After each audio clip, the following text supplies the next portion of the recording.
Watch Trey Gowdy exposes why the DNC refuses to cooperate with FBI. Devious liberals are hoping to have their cake and eat it too, and the mainstream media is happy to play along.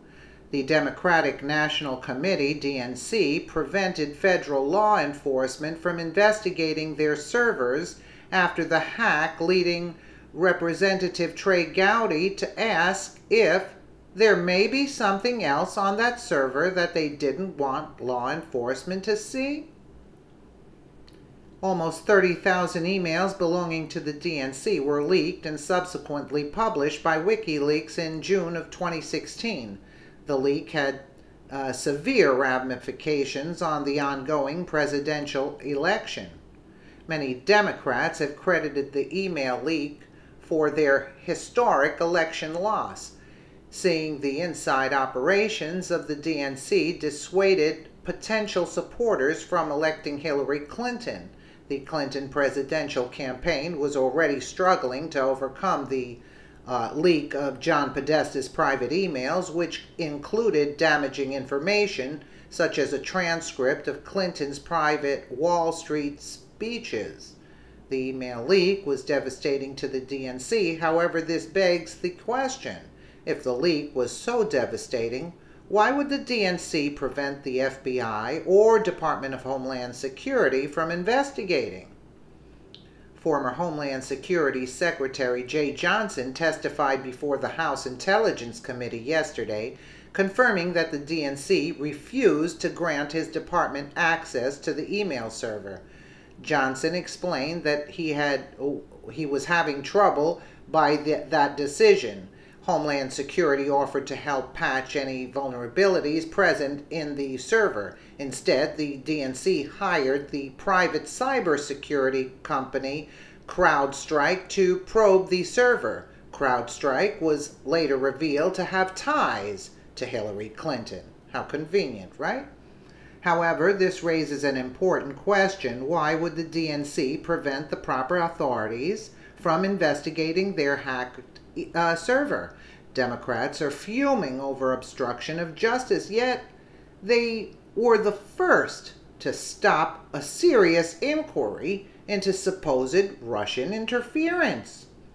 There are two possible explanations for the DNC's decision.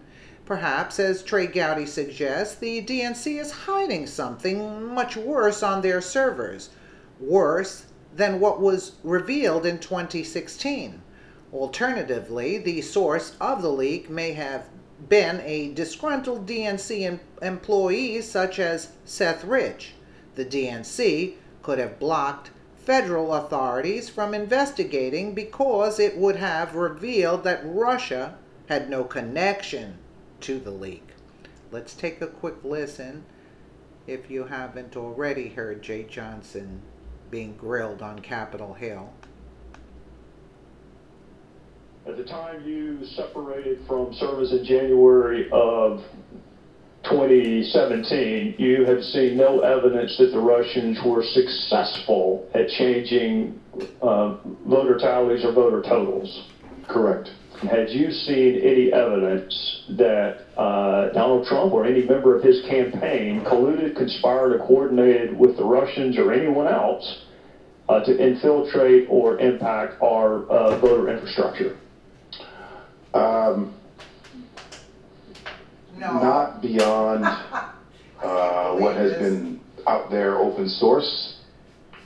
So Jay Johnson also expressed his displeasure with the DNC after he said they refused to turn their servers over after they were hacked. I recall very clearly that I was not pleased that we were not in there helping them patch this vulnerability. DHS does not have the power to issue a search warrant or get a search warrant and go in and patch their vulnerabilities over their objections.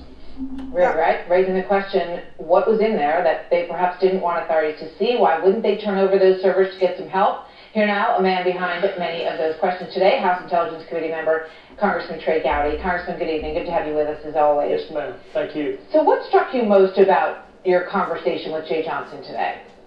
A couple of things. He's in a unique position to answer one of those four tranches. Martha, again, remember, we're looking at what did Russia do, with whom, if anyone, did they do it?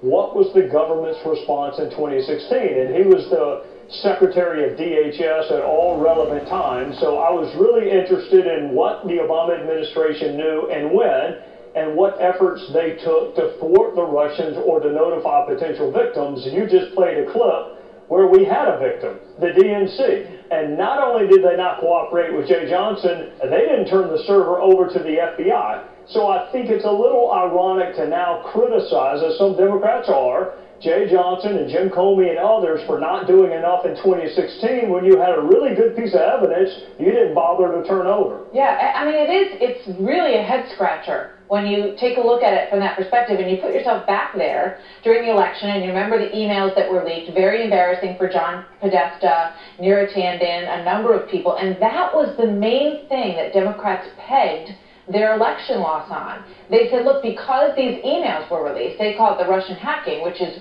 apparently where it came from, but you have to remember the content of it. It was embarrassing emails that came out. So at that same time, they were asked by the FBI and by DHS, give us your servers, let's figure out who's getting into them and how.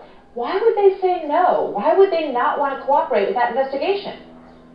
Oh, well, let me hazard a wild guess that there may be something else on that server they didn't want law enforcement to see. I mean, that's where you start. I don't like speculating, but I have dealt in the past with victims who would not cooperate with investigations. And typically the reason is there's something else you don't want law enforcement to see. There is no reason to not allow DHS to patch or fix a vulnerability in the DNC system. And heavens knows there's no reason to not give the world's premier law enforcement agency, which is the FBI, the evidence they may need to stop another attack from hurting someone else. Yeah, well, I mean, it could be that the words email server were somewhat toxic at that moment. If everyone remembers the political environment that was going on, and Hillary Clinton's email server was all the talk at that point.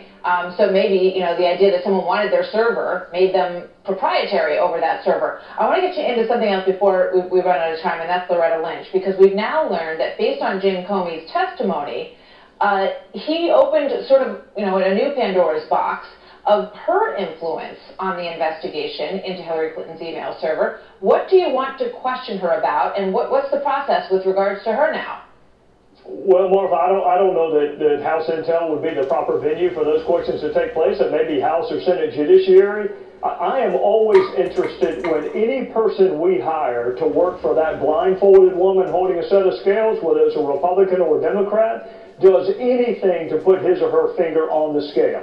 And if it is accurate that she asked Director Comey and others to refer to the investigation as a matter and not an investigation, that is the Attorney General putting her finger on the scale and doing so for political reasons, and that's what undercuts your viewers' confidence in the justice system. So James Comey said that that made him queasy and that he felt that she might have a conflict of interest, and that's why he took over the investigation. Would you want him to come back and testify more on that? I would now, in fairness to Director Comey, he has been before House Intel in a closed-door setting, and he did extrapolate more on that and other reasons, frankly, that he appropriated the decision to himself. But to the extent that my Democrat friends want all of this aired in public, even some of it which maybe shouldn't be aired in public for classification reasons, I would love to hear her explanation of why she wanted to call an investigation a matter. I did it for 2 decades. We never referred to it as matter, so I don't know what her point was, although I think I do know what her objective was. Potentially political. Correct. So we'll see where that goes. She said it. Trey Gowdy, thank you very much. Good to see you, sir. Yes, ma'am. It is political. Absolutely. And they're opening now a whole new can of worms. Just like I said, they were trying to get Trump, and a new whole can of worms is going to be opened up because of the testimony from Comey. Let us know what you think in the comments below, and thank you so much for watching.